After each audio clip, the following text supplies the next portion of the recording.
Hi. Hello there. We're in Adolph Saphir, chapter 15 now, of The Divine Unity of Scripture, page 309. And the title of this chapter is The Deep Spiritual Meaning of the Decalogue and of the Whole Law. Let us for a few moments look back again on the teaching connected with the history recorded in the book of Genesis. Genesis is the Alpha of Scripture, and because Jesus Christ is the Alpha, Genesis is full of Christ. The higher teaching which is given to us in the apostolic scriptures brings out deeper truths than those which we considered when we dealt chiefly upon the training which God gave to the human race and to his chosen ones, Abraham, Isaac, and Jacob, limiting ourselves to what they were most probably able to understand at the time. But who that has read the Gospels and the epistles and the book of Revelation can fail to see, hidden in the book of Genesis, still more wonderful truths and spiritual and heavenly realities? Before that, in the beginning of the first chapter of Genesis, there is the eternal beginning, which is revealed to us in the first chapter of the Gospel of John. And in the light of that chapter of John and many declarations of the Apostle Paul, who can fail to see in the first chapter of Genesis the revelation of the Blessed Trinity? 10 times it is written, that is in chapter 1 of Genesis, "And God said, for by the word of the Lord all things were made, and the Spirit of God was moving upon the face of the waters." Now we've alluded to that in a video when we did in Genesis 1, that in the first 3 verses of the Bible you have references to and God's word and God said, and the Spirit of God hovering over the waters involved in the creative process. But that's for another time, right? Who can fail to see in the light of the teaching given to us in Corinthians and in Romans that the first Adam was a type of the last Adam, and that, as by the disobedience of the first many were constituted sinners, so by the obedience of Christ, the everlasting Son, many are constituted righteous in the sight of God. The formation of Eve out of Adam, we are told in the epistle to the Ephesians, is a type of the creation of the church of Jesus Christ out of him who was crucified and who rose again from the dead. The meaning of God resting upon the 7th day is explained to us in the epistle to the Hebrews, as showing that God, in his great love, wishes to introduce us by faith into his rest, and that thus we may find our blessedness in him. The victory that is pronounced shall be achieved over the serpent. What else is it but that victory which spiritually was achieved when Jesus Christ died upon the cross, and the prince of this world was cast out, and which shall be achieved actually, as it is written in the 20th chapter of the book of Revelation, when Satan shall be chained for 1,000 years, and finally accomplished, when Satan shall be bruised under our heel.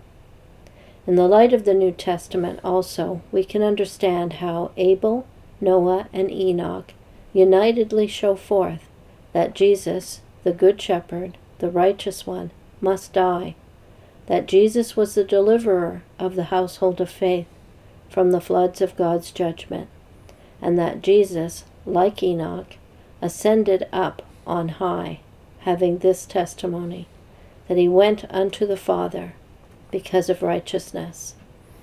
In the light of the New Testament, we understand that Babel had its antitype in Pentecost, when, by the gift of the Holy Ghost, all nations were united together in one faith and in the common understanding of the mysteries of God, and that the judgment upon Babel is typical of that last judgment, which we read of in the book of Revelation, when Babylon shall fall. A different and a higher light falls also upon the life and upon the manifestations of God to the patriarchs, Abraham, Isaac, and Jacob.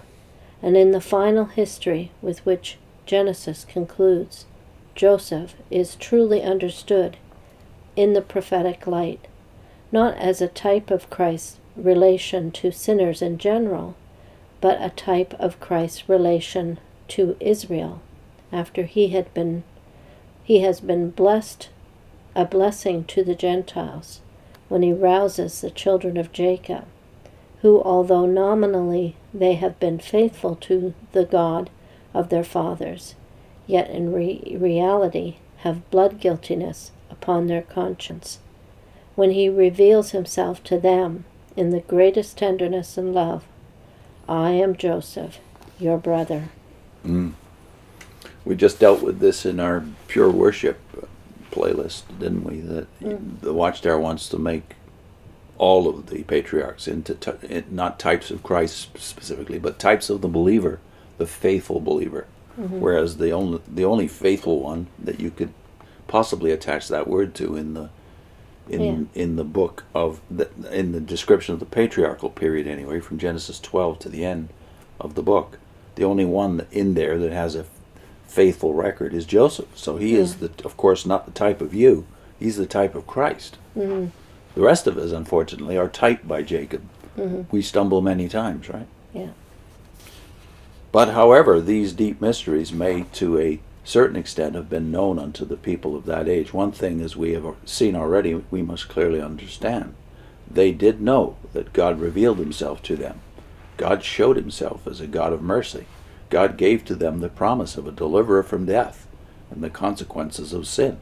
And their attitude was simply the attitude of faith, which is the only attitude in which, during any dispensation, men are able to please God. They were believers. It was by faith that they served God. And the very first time that the word righteousness is mentioned in Scripture is when we're told that Abraham believed God, and it was accounted to him for righteousness.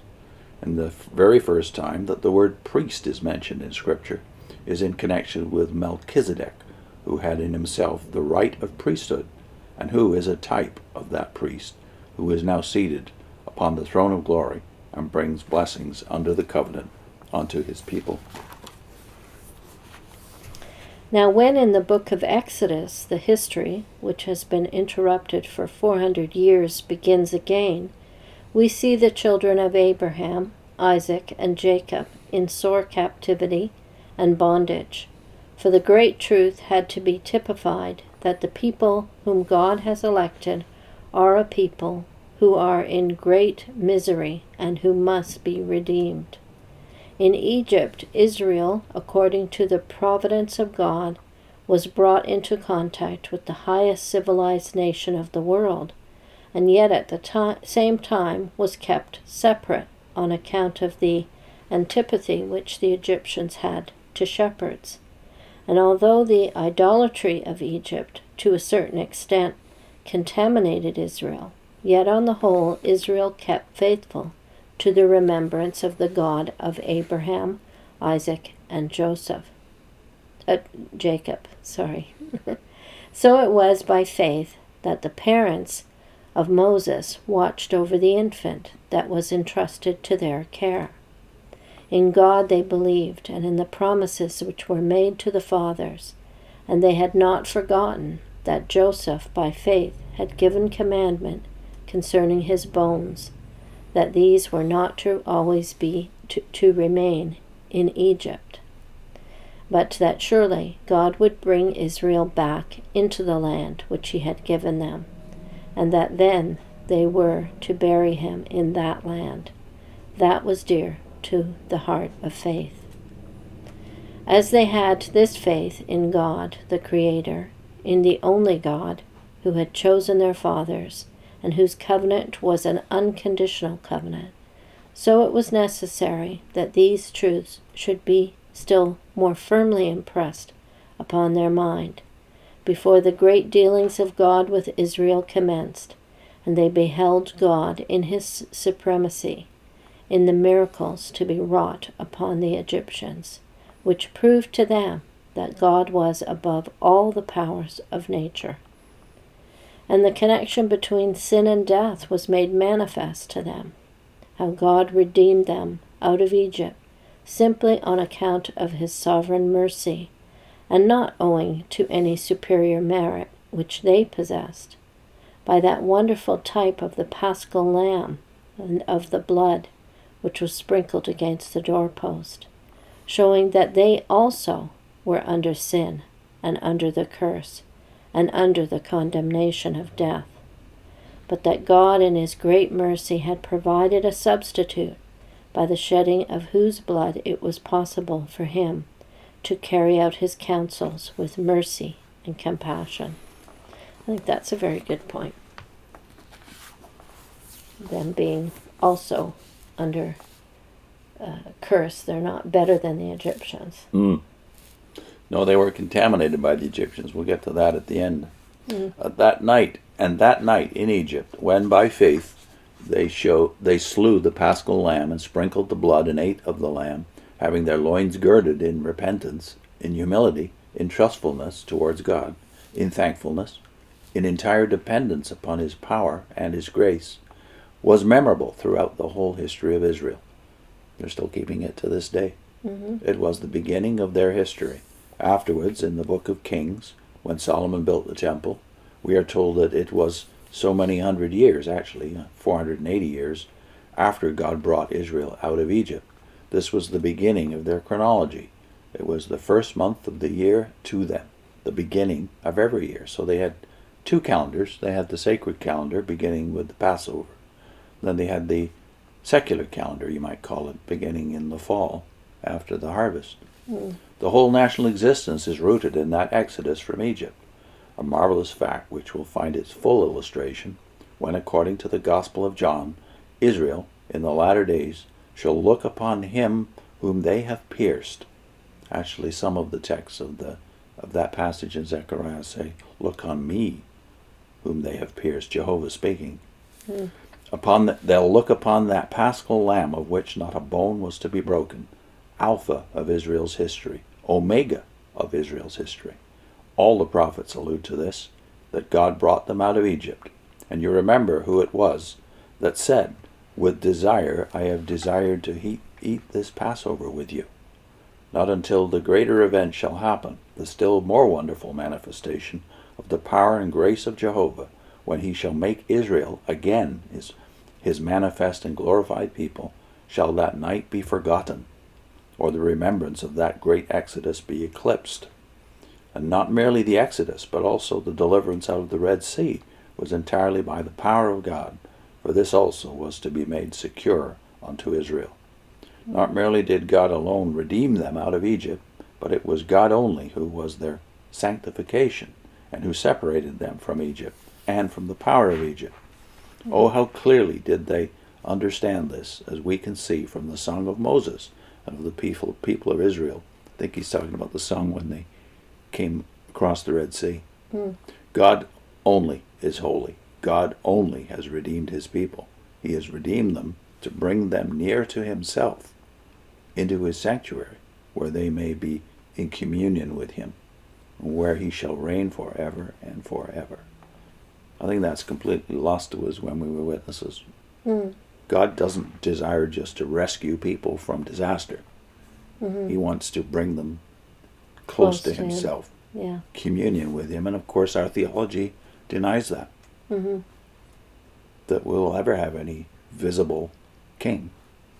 Even Jesus Christ is not going to be visible to our eyes, and we think of him as a separate being from God.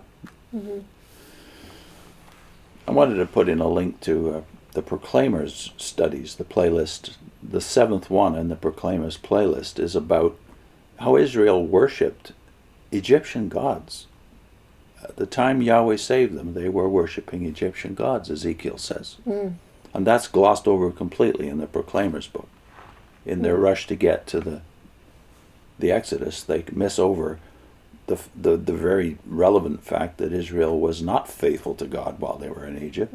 They were contaminated, and even when they went in, they were contaminated. I think the Watchtower really is rewriting the whole Bible to make it seem as if anyone can be righteous from the get-go. There's almost no need for a redeemer. No. That they are somehow faithful right from the beginning, that there are such people, that Israel could have been that people. And you should be like them. This fiction. So it just negates any need for a redemption and for Savior. Yeah, and even if you believe you do need a Savior, which technically the witnesses and many other people do, it reduces him. It reduces his relevance to your life. Yeah. Well, the way they have it is Jesus is just another Adam, really. So he's another perfect person who.